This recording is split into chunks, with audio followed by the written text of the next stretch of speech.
Magandang araw sa inyo mga boss, idol. Panibagong araw at panibagong video na naman ang ating tatalakayin ngayon.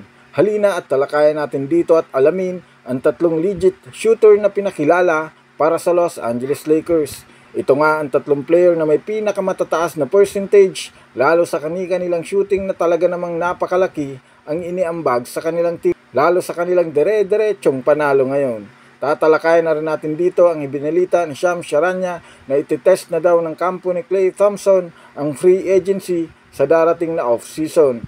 Pero bago yan, please don't forget to hit the notification bell at mag-subscribe sa ating channel.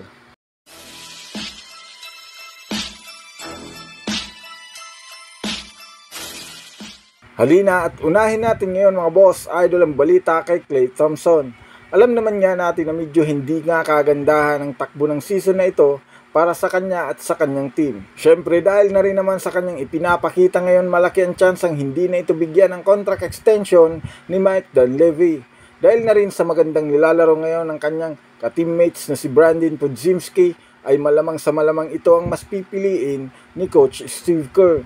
Kung inyong ang matatandaan mga boss, idol, tinanggal nga ni Coach Kerr si Klay sa starting lineup at dahil nga sa naging epektibo ang pagiging second unit nito, malamang sa malamang mananatili pa rin ito hanggang sa makuha niya ang kanyang tamang rhythm sa court. Simula nga ng January ngayong taon, nag-average lamang ng almost 12 points per game at bagsak ang efficiency ratings nito, kaya nagre-resulta ng kanilang pagkatalo dahil sa pagkawala ng kanyang iniaambag sa opensa at scoring. Kaya naman ayon nga sa inilabas na balita ni Shams Charania ng The Athletic, i-explore nga daw ng kampo ni Klay Thompson ang free agency. Dahil nga patapos na ang kontrata nito, nakakasiguro na posibleng ito na ang huling taon ni Klay Thompson sa Golden State Warriors. Sa kabilang dako naman mga boss, idol, tungkol naman sa tatlong shooter ng Los Angeles Lakers. Lingid nga sa kaalaman ng nakararami, napakaganda nga ngayon ang nangyayari sa team ng Los Angeles Lakers. Alam naman nga natin na simula nga ng mag-post si LeBron ng Hourglass, biglang nagbago ang takbo ng kanilang laro.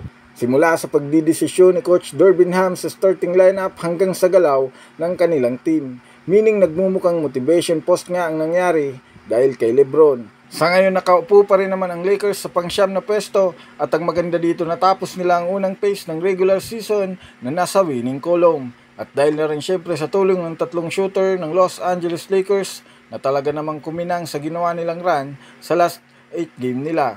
7 panalo at 1 talo nga ang record nito at dahil na rin sa kanilang mga role player na sina Austin Reeves, Rui Hachimura at D'Angelo Russell, biglang lumakas ang percentage nila. Ligid nga sa kalaman ng lahat, simula nga na magsama-sama ang tatlong ito sa starting lineup, hindi pa nga sila natatalo ni isa mang beses at hindi pa nadudungisan ang kanilang record.